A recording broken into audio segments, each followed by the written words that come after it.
Hola, ¿qué tal, queridos amigos? Bienvenidos a su programa Factor Económico dentro de este gran proyecto que es Radio 13 Digital, que es un proyecto que ha ido adquiriendo cada vez mayor importancia. Ahora ya nos pueden encontrar en Spotify, en iTunes, en las diferentes también maneras de hacer tu streaming a nivel de cadena de radio nacional. Y bueno, sin duda se está posicionando como una de las cadenas de radio digital pioneras y más importantes del país. Así que gracias Radio 13 por este espacio y recuerda seguir Radio 13 Digital en tus redes y Factor Económico. Y bueno, pues arrancamos, queridos amigos, como siempre, con esta intención de lograr reflexiones de largo alcance. Y en el título de digamos que de la mesa de debate de hoy es la descentralización de la economía mundial como revolución silenciosa. Y es un título un poco largo, así que vamos a irnos por partes. La primera es la descentralización de la economía. ¿Realmente la economía se está descentralizando? Y dos, ¿esta descentralización en sí misma es una revolución o qué es exactamente? Y para ello abriré de alguna manera con algunos datos esta plática para después dar paso a mis queridos amigos que ven en pantalla, nuestros queridos Chris Perla y Alan Birman, las estrellas de este show que también pues nos aportan gran contenido. Pero bueno, empecemos a explicar el porqué del tema. Estamos en un mundo que debe 3.5 más veces de lo que produce. Así es. La relación deuda con respecto al Producto Interno Bruto es 3.5 veces mayor.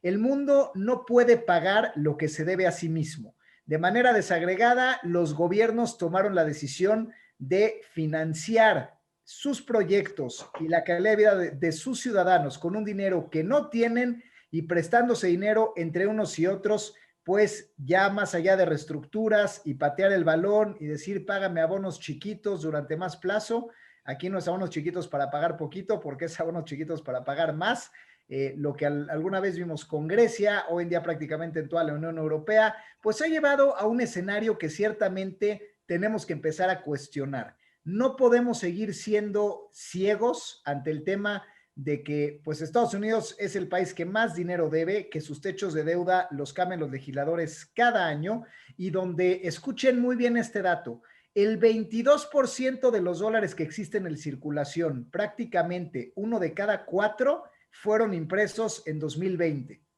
Otra vez, uno de cada $4 que existen en el mundo fueron impresos apenas el año pasado con una ronda de 3 trillones de dólares que solicitó el gobierno para estímulos y que Biden está anunciando duplicar, lo cual llevará la cifra a más de un 30% de manera agregada. O sea, uno de cada $3 va a haber sido impreso durante esta pandemia, lo cual es una absoluta locura.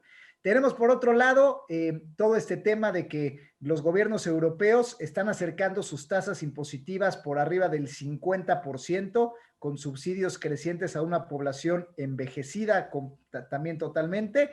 Y bueno, y de alguna manera economías en desarrollo que son incapaces de cubrir sus deudas y estamos empezando a hablar de defaults que pudieran hacer un desastre. Por lo tanto, tenemos unas monedas de referencia como pudieran ser el euro y el dólar que están colapsadas, endeudadas y en una tendencia de imprimir dinero sin ningún sustento, siguiendo las reglas de política económica de, pues aparentemente reactivamos la economía con imprimir dinero, lo cual hoy en día es inoperante. Por más dinero que impriman, la economía no se va a recuperar por sí misma. Tenemos también bancos centrales y bancos privados como el Deutsche Bank, que están completamente rebasados, endeudados y con problemas realmente de viabilidad muy serios. Tenemos un mundo que debe mucho más de lo que produce y toda esta vorágine de la inflación monetaria, donde realmente nos preguntamos, ¿podemos confiar en los países? ¿Podemos confiar en el sistema monetario actual?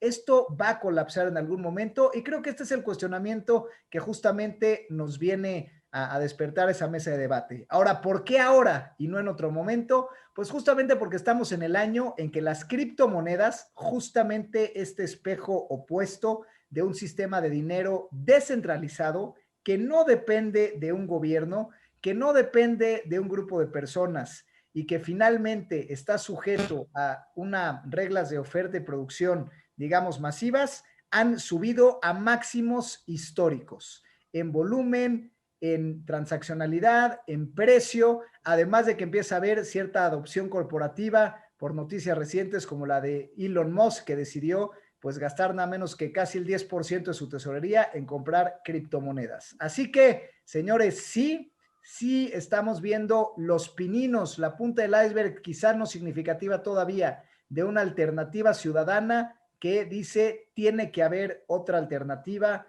a creer ciegamente en el manejo público de los gobiernos del dinero. Y bueno, pues con esa premisa, algo teoría de la conspiración, pero que sin duda tiene fundamentos en datos duros, como pudieron ver, me gustaría ahora sí abrir un poco más la mesa para ver sus implicaciones, tanto más, tanto numéricas como en el tema justamente de desafío de la naturaleza misma de, pues quizá el surgimiento de un ciudadano global potencial. Así que adelante, mis queridos amigos. Pues, si me permiten, empiezo yo. Buenas noches a todos, gracias a todos por escucharnos en este espacio que va creciendo cada día, como bien dice nuestro querido Quique, y que nos encanta compartir con ustedes, gracias a Radio 13. Creo que vale la pena hablar un poquito el tema de las criptomonedas, ¿no? Hay que entender que las criptomonedas es un sistema, obviamente sin ser experto en el tema de la parte informática, pero hay que entender que es un sistema que quita de en medio de una transacción económica la confianza, ¿no? No es necesaria la confianza, el sistema está hecho para protegerse a sí mismo y Bitcoin, que fue creado hace como 15 años, pues en 15 años, aún con los avances en computación, sigue siendo un sistema completamente confiable. Entonces, es una gran idea todo este tema de blockchain que viene a revolucionar las monedas, el tema de las monedas, y viene a revolucionar muchos otros aspectos de firmas digitales y de confianza en Internet que vale la pena posteriormente meterse a estudiar porque es una revolución muy, muy fuerte. Comparto contigo, Quique, la idea de que tenemos un sistema que cada vez está teniendo que cuestionar más, donde los bancos centrales cada vez se ven más tentados a imprimir dinero, donde el mundo empieza a ver tal vez pérdidas de productividad, especialmente en este año de pandemia, que es lo que al fin da el crecimiento de corto plazo, donde el crecimiento económico no está a la par de lo que hubiéramos querido y entonces está tal vez tentando a los gobiernos a cada vez endeudarse más, ¿no? Y pues a una tendencia global que hemos visto donde cada vez más, especialmente en Latinoamérica, hay una desconfianza hacia la clase que nos gobierna, ¿no? O sea, hacia los gobiernos, hacia los políticos, y definitivamente este tipo de alternativas globales, donde no depende de una decisión política, donde se pueden, donde de ciclos políticos de corto plazo no afectan, van agarrando muchísima fuerza, ¿no? Y eso creo que tenemos que no quitarlo de vista. Obviamente, sin dejar a un lado que ahorita este tema de las criptomonedas sigue siendo un tema meramente especulativo, a pesar de que hay, según el dato que vi, no estoy seguro qué tan confiable es, pero alrededor de 300,000 millones de dólares invertido en el valor de mercado, que es el valor de mercado de las principales criptomonedas del mundo juntas, lo cual pues, es un dineral. Y digo, no muchísimo para toda la economía global, pero es un valor que va creciendo, aunque sigue siendo todavía lejos de ser un método de pago estándar por su misma variabilidad, porque se ha vuelto mucho más fuerte para la especulación financiera que para sus fines económicos. Creo que no lo podemos dejar de ver porque eventualmente podría convertirse en el nuevo oro, ¿no? En el nuevo store of value para tener algo que no depende en absoluto de estos gobiernos en los que cada vez pareciera que podemos confiar menos, ¿no? Y esto da, pues, le quita mucho poder a estos gobiernos que seguramente no se dejarán caer callados, ¿no? Claro, y antes de pasarle la palabra a mi querido Chris, justamente para ver esto de la naturaleza humana, que le queremos hacer unas preguntas que seguramente nos va a responder muy bien, precisar algunas cosas interesantes, ¿no? y desmitificar algunas cosas. Mucha gente dice, oye, es que Bitcoin no lo respalda ningún gobierno. Precisamente, justamente por eso es confiable, porque no puede ser manipulado, ni confiscado, ni su producción alterada por ningún gobierno o ninguna persona. Bitcoin está limitado a 21 millones de unidades, las cuales se van generando en el tiempo de una manera completamente democrática a nivel sistemas, donde a mayor demanda hay menor capacidad de producir criptomonedas. Esto lo explico cuando recién se estaba dando pues el minado que se le llama, que es ahora sí que la codificación de estas monedas. Había cadenas donde podían, digamos, minas en lo personal es crear, por decir una cosa, 12 bitcoins al día. Hoy en día solamente se pueden crear 3 bitcoins al día. Es decir, el sistema va generando escasez ante la mayor demanda y la mayor cantidad de bitcoins en el mercado. Es decir, es un algoritmo que aprende, que es autosustentable y que se protege en el tiempo. Entonces, no puede ser alterado, es seguro. El tema de blockchain quiere decir que las cadenas de las transacciones de esas criptomonedas son registrados desde su creación hasta quién la compró, dónde la vendió, en qué exchange fue intercambiado, etcétera. Por lo tanto, no es hackeable, puesto que cada segundo su historia es rastreable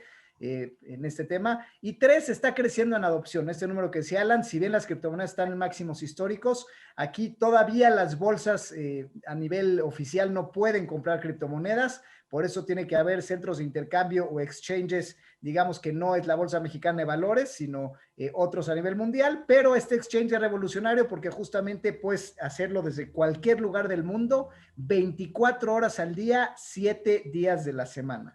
Así que es un sistema que rompe fronteras, que rompe reglas temporales de tiempo y espacio y que de alguna manera es seguro con un sistema de justicia criptográfico que no puede ser alterado.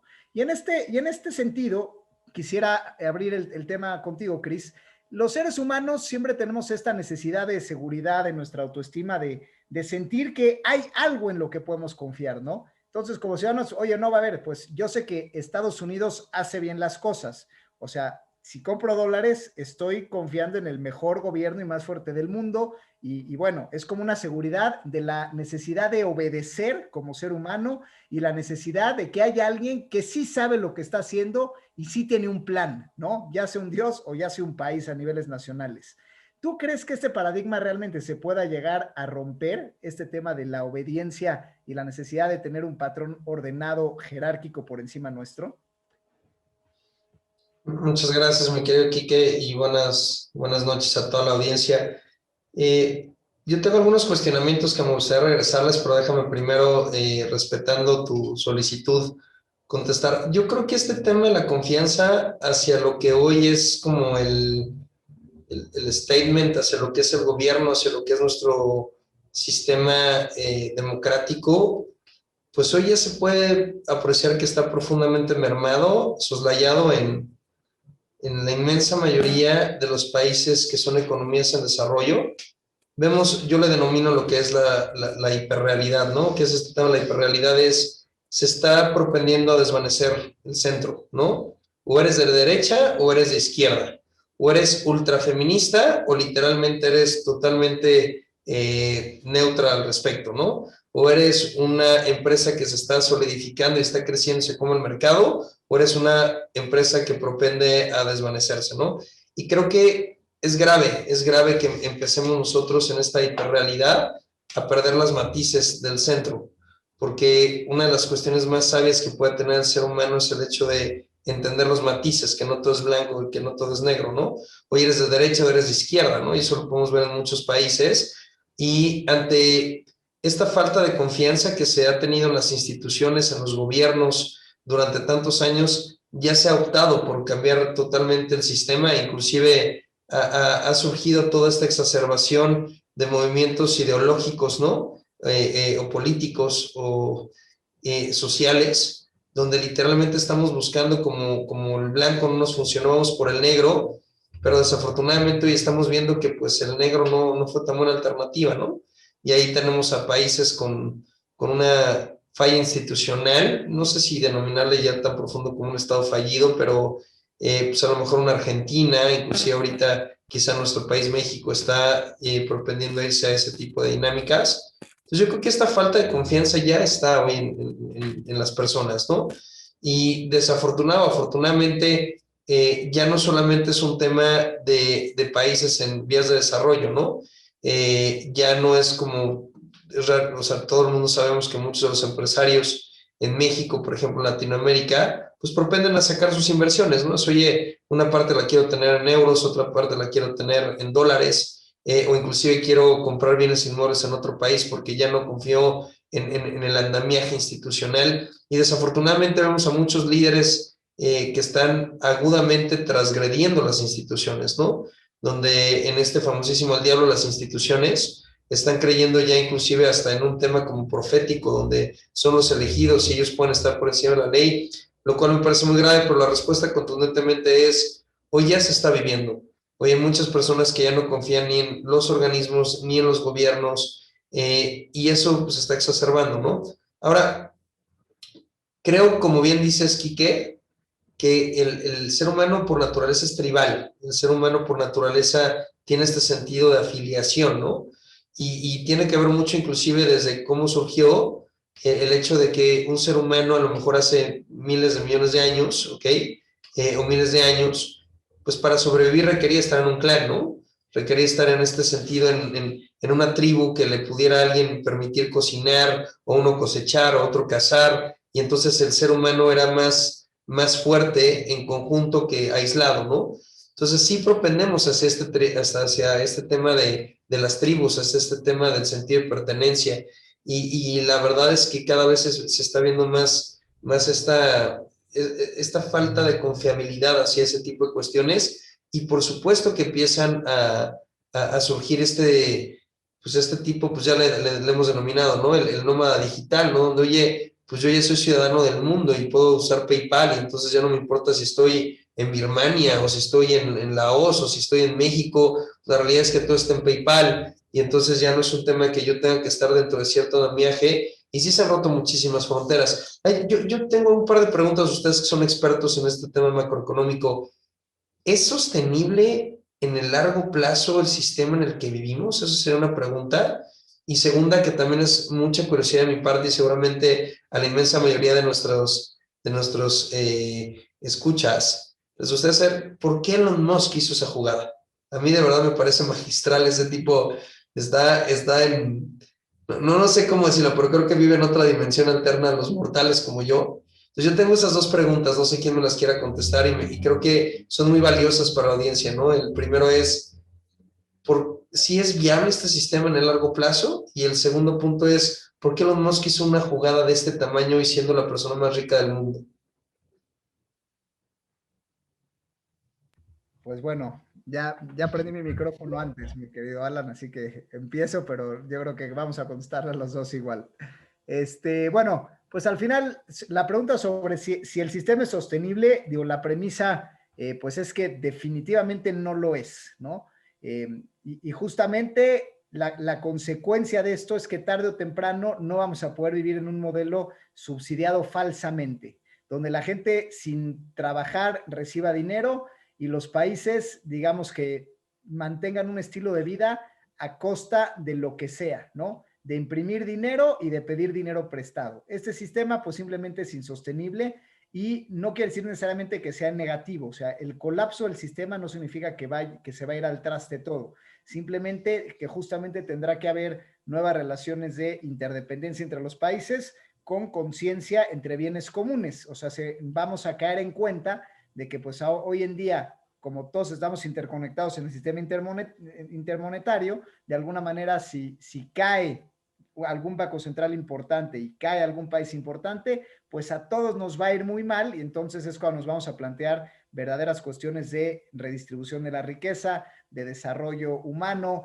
de respeto a la naturaleza y ciertas cuestiones que vamos a entender que el mundo, pues lejos de estar dibujado con fronteras, pues al final compartimos más bien ciertos recursos y ecosistemas que tenemos que hacerlos interactuar de manera positiva, ¿no? Y creo que justamente Bitcoin, más allá de si se quede Bitcoin o el día de mañana se llame Wallcoin o lo que quieras, o sea, un sistema justamente justo, que no depende de gobiernos y que no es sujeto a manipulación, es la manera de hacerlo, ¿no? O sea, entender que el ser humano pues no es perfecto y que tenemos que diseñar sistemas que de alguna manera sean accesibles y den igualdad de oportunidades a la gente para poder gastar, ahorrar y transaccionar sin depender de intermediarios, ¿no? Entonces, bueno, yo creo que sí, definitivamente va a tener que cambiar y la confianza ciega a un director de orquesta que haga lo que haga, como Estados Unidos, te endeudes lo que te endeudes, imprimas el dinero que imprimas, tengas las políticas que tengas, tú estás bien porque te llamas Estados Unidos, creo que eso es lo que se va a acabar, pero no está necesariamente mal. Y no es que va a venir ahora China, no. O sea, lo ideal no es que venga otro igual o peor o mejor, sino justamente que venga una mezcla descentralizada, como pues varias cosas ya funcionan de manera descentralizada, donde normalmente pues es mejor que suceda de esa manera y realmente nos dedicamos más pues a pensar. En el caso de Elon Musk, o sea, yo diría que ¿por qué lo hizo? Bueno, el por qué a mí se me hace un movimiento magistral de mercadotecnia. Digo, primero sabemos que él es definitivamente un outsider que efectivamente ha desafiado a la bolsa, ha declarado públicamente que no le gusta la SEC, o sea, no le gustan las autoridades de Estados Unidos. Él está baneado, o sea, no puede estar en redes sociales como Facebook, él no tiene cuenta de Facebook, o sea, es un cuate antisistemas que, o sea, de alguna manera cuestiona la misma NASA, se va por paralelo para dar satélites y dar inclusión de Internet al mundo y ofrecer justamente, pues estos sistemas regala proyectos en Internet. O sea, hay que entender que es parte de una personalidad que dice, señores, el conocimiento se comparte, los sistemas se desafían y tenemos que ir por un mundo mejor. Y eso pues atrae a toda esa gente que piensa igual, que evidentemente cada vez hay más gente que pensamos así, que queremos un mundo mejor y más equitativo, donde la tecnología sea pues para servir a un bien común. Y el día de hoy, pues si pensamos que esa generación va a decir, pues yo quiero un coche, pues así como Steve Jobs en su momento dijo, eres diferente y desafias la realidad, cómprate una Mac, pues es un movimiento de mercadotecnia magistral donde dice, señores, tú desafías al mundo actual, tú debes de comprar un Tesla. Entonces, de entrada, creo que es un momento magistral que al mismo tiempo, en lugar de gastar en publicidad, al invertir de alguna manera en tesorería de Bitcoin, pues además va a ganar dinero por esta inversión, ¿no? O sea que no nada más no le costó, sino que aparte va a multiplicar su dinero varias veces. Entonces, magistral. Sin embargo, Wow. no quiere decir que se reduzca solamente a eso. O sea, su momento tiene importancia porque es la primicia, que no la empieza él, pero sí es el más sonado, de la adopción corporativa a gran escala del sector privado, donde el sector privado levanta la voz y dice, oye, a mí me sobra dinero en mi compañía, yo quiero que parte de mi dinero esté en Bitcoin y no en dólares. Y esto sí es un desafío. Digo, hay una compañía que se llama MicroStrategy, que es la primera que hizo esto y la que más exposición tiene ya en criptomonedas, ya lo hizo. Tesla se suma, hay varias que lo han hecho, pero bueno, una empresa tan emblemática, que es de las de mayor rendimiento del año pasado, que subió 700% la acción, etcétera, que diga, señores, mi lugar de protección a mi tesorería es Bitcoin y ya no el gobierno de Estados Unidos, es un tema que nos dice, si empieza a haber adopción corporativa masiva, donde las empresas pymes inclusive tomemos esta decisión el día de mañana de una parte tenerla en Bitcoin, pues la demanda Atrás, ¿no? va al cielo y el precio, olvídalo. Por eso es que se me hace un parteaguas también al mundo de las criptomonedas, y es un tema donde realmente se van a volver un activo con mayor adopción, que al final esa es la clave. Por más seguro que sea el sistema, mejor pensado que esté descentralizado y más, digamos, positivo, o sea, que lo es, si la gente no lo usa, pues no tiene valor. Y creo que este es un paso más a la mega adopción. Y bueno, hasta ahí mis reflexiones, mi querido. Padre, muchas gracias, mi Quique. Tú, Alan, ¿cómo complementarías lo que menciona Quique, pa? Fíjate, empiezo por la segunda para seguir para seguir el hilo, pero sí, no, totalmente de acuerdo con Kike. O sea, yo también lo veo como un movimiento de mercadotecnia y como mandar un mensaje, ¿no? No quiero ser repetitivo, pero creo que, o sea, ha sido Elon Musk consistente en dar este mensaje de que somos una humanidad y que su visión es trabajar en pro de la salvación de la humanidad de alguna u otra manera. Y deja eso al lado, todos estos temas nacionalistas, ¿no? Que inclusive en algún momento, curiosamente, se le vio relacionado con Trump, ¿no? Al principio de la presidencia de Trump, que luego se alejó un poco, pero aún así creo que la idea es simplemente dar un mensaje y es como una estrategia de marketing brillante que inclusive le puede generar directamente un resultado, nada más por el simple hecho de haber anunciado que compró, se subió muchísimo el precio del Bitcoin, ¿no? Entonces, es algo una estrategia financiera bastante interesante, compleja, todavía está por verse cómo va a tener que declarar claramente sus reportes trimestrales. Hay que recordar que Tesla está sujeto a regulación de la bolsa gringa, ¿no? Entonces, hay algunos retos ahí contables administrativos. ¿Qué va a pasar con la variabilidad? Que la variabilidad va a tener un Bitcoin al valor de la empresa, etc. Bueno, pero concuerdo plenamente con Quique. En el tema de la sustentabilidad, mira, al final estos ciclos de deuda grandes existen y creo que no es, o sea, sí es un problema de mediano plazo, que haya una sobreexposición a la deuda, que va a generar una burbuja y va a generar un problema económico, pero es algo que en el largo plazo me parece que se va a corregir. Por ese lado no creo que sea, digamos, no sustentable, porque creo que el sistema está hecho en sí mismo para autorregularse. Lo que sí hay que recordar es que o sea, en el fondo lo que tiene que haber para que las deudas eventualmente se recuperen es un aumento de la productividad. Ese aumento de la productividad sí lo ha habido, o sea, de los últimos de 500 años, ¿no? Continuamente, especialmente desde la revolución industrial, lo que permite generar todos estos esquemas de deuda, pero hay algunos factores de la ecuación que no son sustentables y que sí van a afectar la productividad. El que más, digamos, me preocupa a mí es la ecología, ¿no? Que ya la mencionó un poco Quique. O sea, definitivamente, pues últimamente leemos que en agosto, por ahí de agosto de todos los años, sale esta noticia de que ya nos consumimos los recursos que teníamos para todo el año, ¿no? Este año 2020 se atrasó un poquito por la pandemia que ayudó hasta cierto punto de las pocas cosas en las que ayudó, pero definitivamente hay un factor que no es nada sustentable para una productividad de largo plazo, que es la ecología. Y la ecología obviamente también tiene que ver con la cantidad de gente que somos y con la cantidad de recursos limitados, ¿no?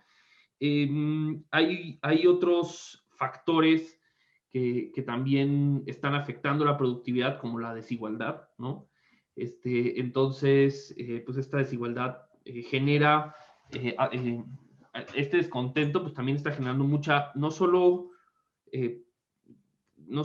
el tema de que se acumule riqueza arriba, creo que eso eventualmente se puede corregir, sino que también está generando una destrucción de valor en el largo plazo al dejar fuera a la mayor parte del planeta del desarrollo económico, ¿no? Y eso nos está quitando la posibilidad de que buena parte de la población aporte a aumentar la productividad, ¿no? Global. Entonces, pues creo que hay factores, ¿no? Hay factores donde sí hay algunas cosas, el tema de la deuda, pues no es sustentable en mediano plazo, pero se corrige solo. Pero hay otros factores que definitivamente no son sustentables, en mi opinión.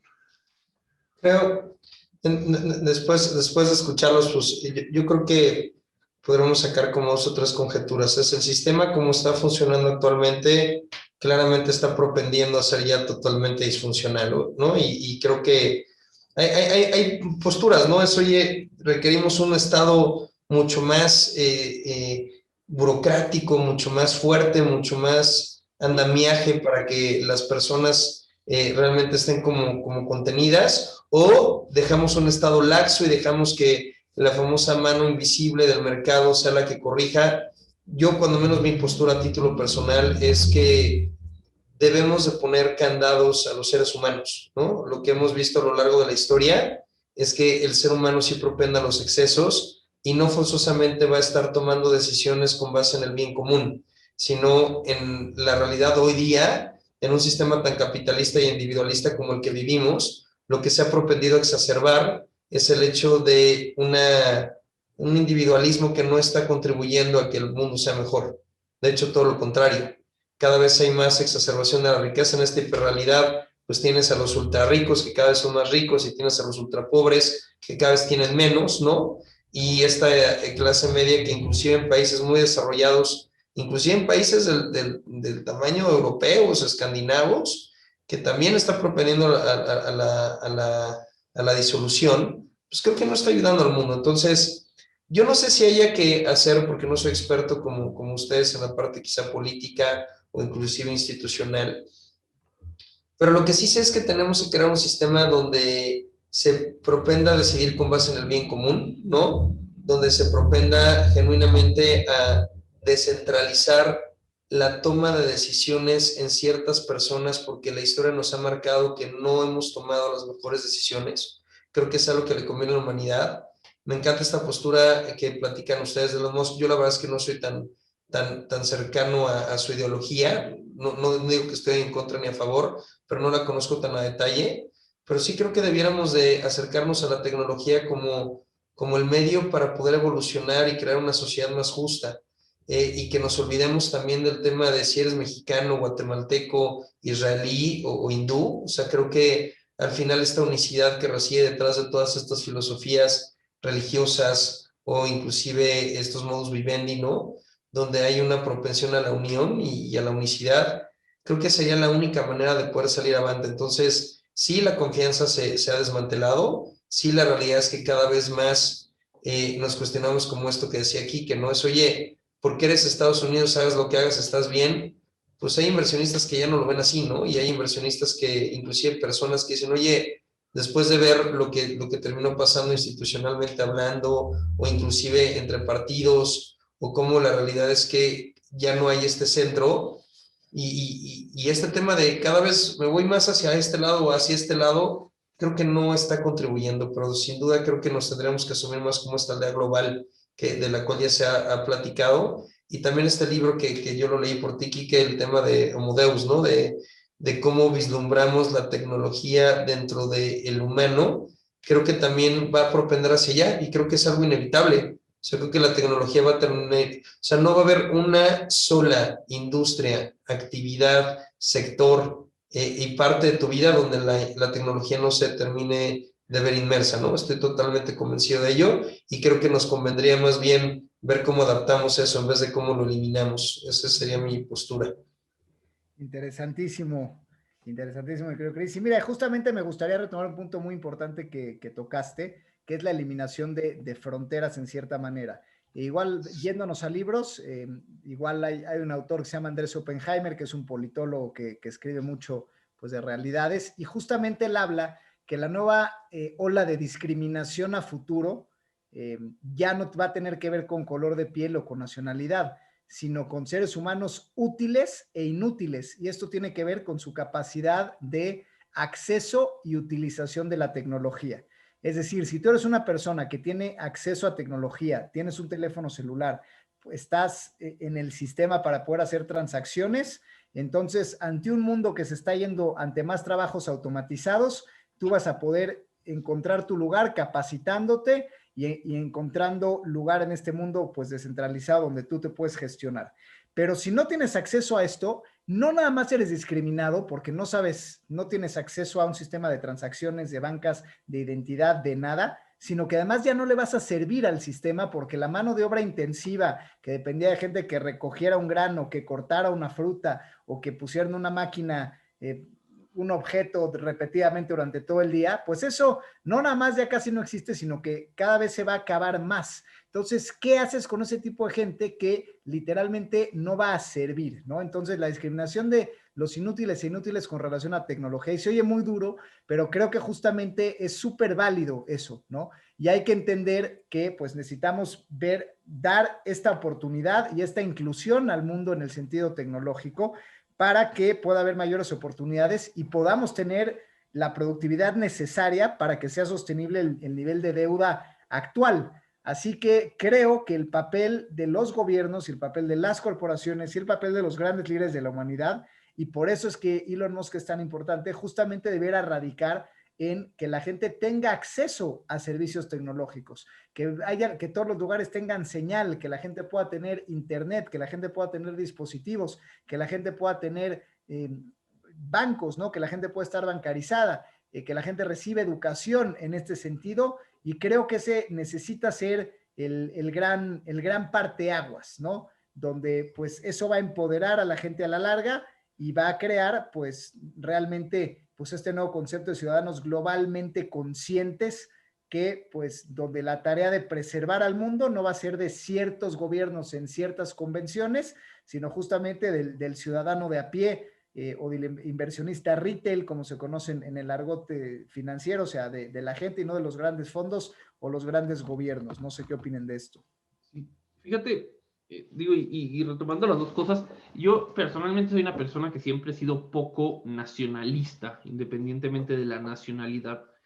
Y me llamó la atención mucho que ahora en Estados Unidos, y desde hace unos años, desde prácticamente la victoria electoral de Donald Trump en el 2016, hay esta discusión acerca de la polarización de qué es lo que los hace a los gringos ser gringos, o sea, cuál es ese mito común o cuál es esa historia común que hace que un estadounidense sea un estadounidense, o cuál es esa, qué es lo que hace un mexicano un mexicano.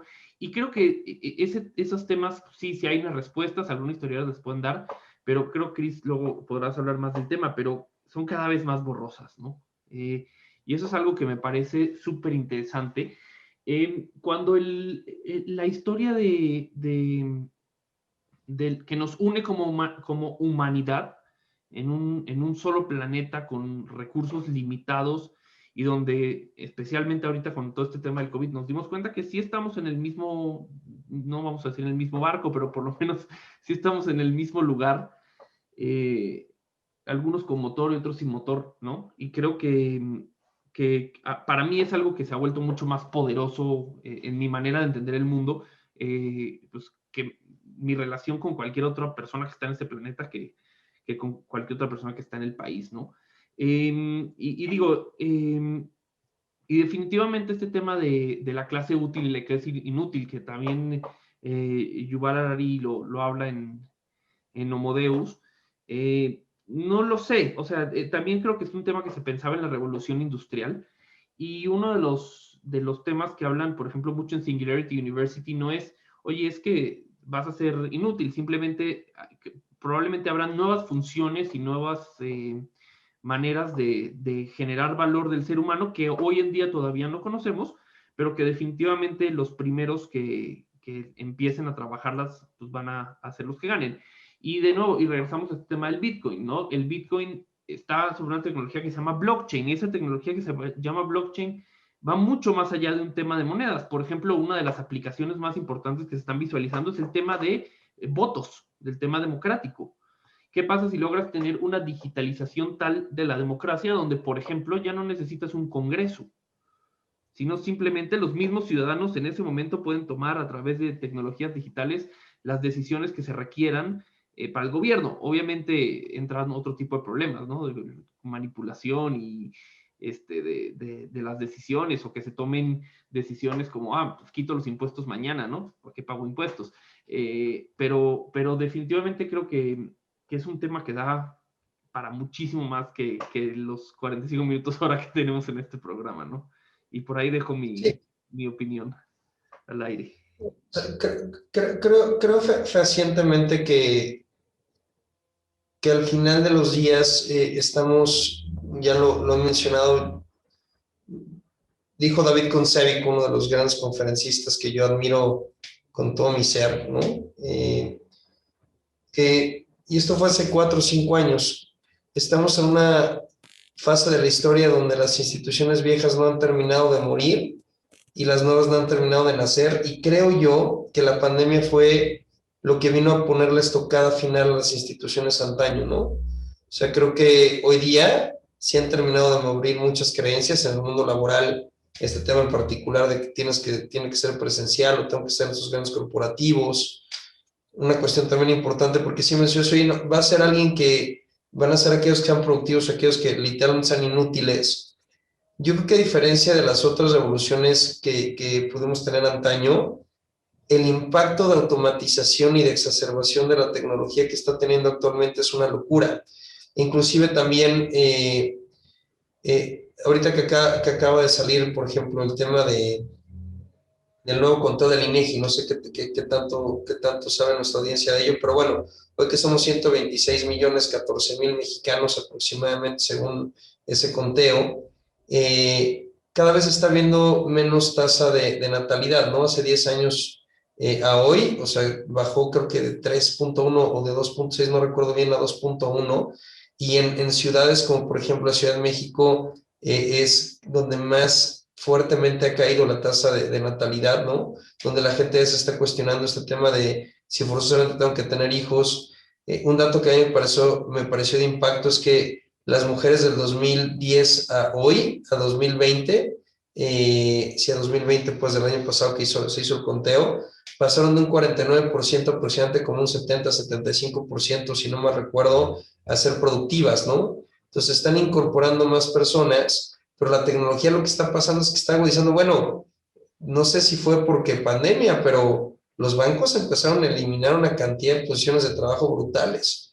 O sea, la realidad es que se calcula que, como bien dices, mi querido Alan, que va a haber una compensación de esos puestos perdidos por nuevos talentos, pero inclusive los nuevos estudios de Europa dicen que ese comportamiento sostenible durante 4 o 7 años, donde todas esas posiciones reemplazadas, digo más bien desplazadas, serán compensadas con nuevo, pero después de 7, 8 años eso ya no funciona.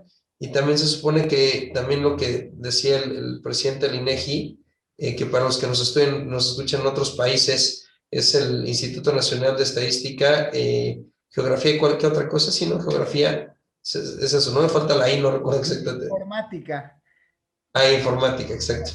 Eh, Donde él decía que jamás vamos a superar los 12.000 millones de habitantes en la historia de la humanidad, porque se está propendiendo a bajar este tema de la natalidad, ¿no? Y que también hubo un efecto antaño, porque hoy pues, prácticamente nadie muere cuando es pequeño, ¿no? Versus tasas antes que ya sabían las mamás que iban a morir sus hijos, entonces por eso tenían tanta natalidad.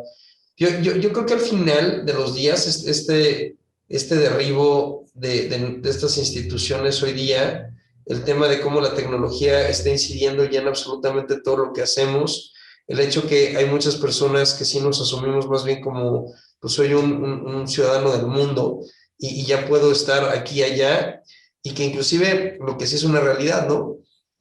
La pérdida del valor adquisitivo del dinero y sobre todo de los salarios es una locura, porque entonces yo, por ejemplo, hoy, por ejemplo, en GA, pues tengo gente contratada en Querétaro, ¿no? Y se están postulando gente del interior de la República, donde a lo mejor el sueldo que yo quiero ofrecer aquí de 10,000 pesos, por decir cualquier número, y pues aquí en la Ciudad de México era muy poco, pero hoy a lo mejor en Morelia es bastante buen sueldo, ¿no? Entonces, la realidad es que creo que se están derribando estas fronteras tanto a nivel nacional como a nivel mundial, y reitero, reafirmo esta postura, cuando menos es mi perspectiva, que sí debiéramos de propender a buscar de qué manera poner candados para que los seres humanos no cayéramos en exceso, y si la tecnología puede ser ese camino y descentralizar todo este tema de la economía, que fue el tema del cual hablamos, a través de sistemas inteligentes donde se prepondere más el bien común y se deje de lado un poco el tema del criterio del ser humano, y entonces apostemos por instituciones más basadas en ciertos preceptos más sólidos o transparentes, cuando menos para todos. Creo que eso es un paso que ya se está dando, donde ya se ha derribado mucho la confianza en muchos sentidos, y creo que cada vez sabemos más personas que buscamos un cambio verdaderamente profundo en el sistema, ¿no? No, pues espectacular. Y bueno, justamente como ya estamos llegando a nuestros últimos minutos, me gustaría que cada uno de nosotros pues dijéramos una frase justamente en relación a este cambio, ¿no? Y la pregunta sería sencilla. Tú, a nivel personal, hablando de nosotros mismos, ¿percibes este cambio y cómo reaccionarás a él? Y pues igual empiezo yo. Pues bueno, evidentemente sí percibo que hay un cambio. Para mí se trata efectivamente de una revolución silenciosa, por detrás de lo que los titulares mediáticos alcanzan a percibir, que es justamente una conciencia de ciudadanía global. Yo en lo particular me siento parte y mi chip ya cambió, que tengo que empezar a dejar de pensar quién es y cómo se llama y se apellida nuestro presidente o gobernador local, y empezar a pensar más allá en cómo puedo interactuar con ciudadanos parecidos a mí alrededor del mundo para cambiar las cosas y romper paradigmas propios y ajenos en cuanto a mi contexto. Mi querido Alan. Fíjate que yo, de mi parte, creo que la prueba más clara de que estos cambios vienen y vienen con fuerza es la enorme resistencia al cambio que se está viendo en el mundo, ¿no? Buena parte de todo el tema de incomodidad, de protestas para ambos lados y la polarización que ya mencionamos, creo que viene de este tema de un cambio que es muy fuerte para la mayoría, o no para la mayoría, es muy fuerte para varios y que los está haciendo profundamente incómodos, ¿no? Y yo definitivamente, pues creo que es un cambio que he buscado la manera de aceptar. Creo que personalmente me ha costado mucho trabajo visualizarlo en acciones concretas que han pasado poco a poco, ¿no? Como ahorita la pandemia, pues que fue una que nos forzó durísimo, pero, pero definitivamente pues creo que es la realidad y la realidad es lo que es y no existe, nos guste o no nos guste, tenemos que aceptarla. En mi caso creo que va a ser, yo la veo como muy positiva, la veo con bastante optimismo y creo que toda esta revolución tecnológica va a venir a solucionar muchos de los problemas que tenemos como sociedad en un largo plazo. Creo que va a haber un periodo difícil de adaptación en los próximos probablemente 20 años, pero luego vendrá algo bastante positivo, yo creo. En mi caso, concentrándome en la película, en la pregunta que mencionó aquí, que yo a título personal realmente a lo que me dedico es exactamente a eso, a ver de qué manera podemos evolucionar a las compañías, sobre todo a las compañías y sobre todo a las personas, para que realmente podamos generar líderes y empresas humanas, ¿no? Empresas conscientes. Creo que debemos de hacer un cambio de paradigma y un cambio de sistema profundo, donde pongamos a la persona al centro de todo lo que hacemos, ¿no? Es como generamos las condiciones para que la humanidad esté mejor. Y a título personal creo que estoy tan convencido de este cambio que yo estoy haciendo cosas muy distintas en las compañías, empresas que pues a lo mejor no son grandes versus lo que en el colectivo imaginado se piensa que una empresa grande. Nosotros estamos invirtiendo fortísimamente en el mundo digital, fortísimamente también en todo lo que tiene que ver con la parte de la tecnología y abriéndonos a nuevos mercados porque creemos que ya ese tema de la localidad no debe de ser lo que nos limite, ¿no? Estamos buscando cómo empezar a interactuar con GA, en particular, por ejemplo, con Argentina, con Colombia, con otro país, con otros países que realmente pudieran, pues, significar esta parte, ¿no? Yo no quiero a título personal estar dependiendo solamente de un cliente, inclusive ya ni siquiera de un solo país, sino ver de qué manera podemos tener un mayor alcance. Y creo que este tema de la tecnología y cómo se está gestando y de la nueva manera de relacionarnos con el mundo es una gran oportunidad para poder concebir un nuevo sistema, porque yo creo que permanentemente estamos en cambio, no es un tema de cambios, es un tema de ahora sí de transformar el sistema de fondo y creo que estos pasos hacia allá están haciendo que estas viejas instituciones cada vez se estén resquebrajando por dentro y creo que ya empezaron con este resquebrajamiento. Ese sería mi retro, mi querido Kike.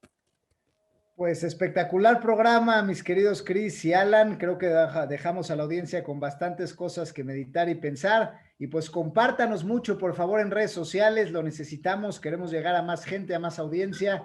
Así que sigan a Factor Económico, denle like, compartan el podcast a sus amigos por WhatsApp, por donde quieran, los videos, YouTube. Estamos por todos los canales. Y bueno, pues muchas gracias.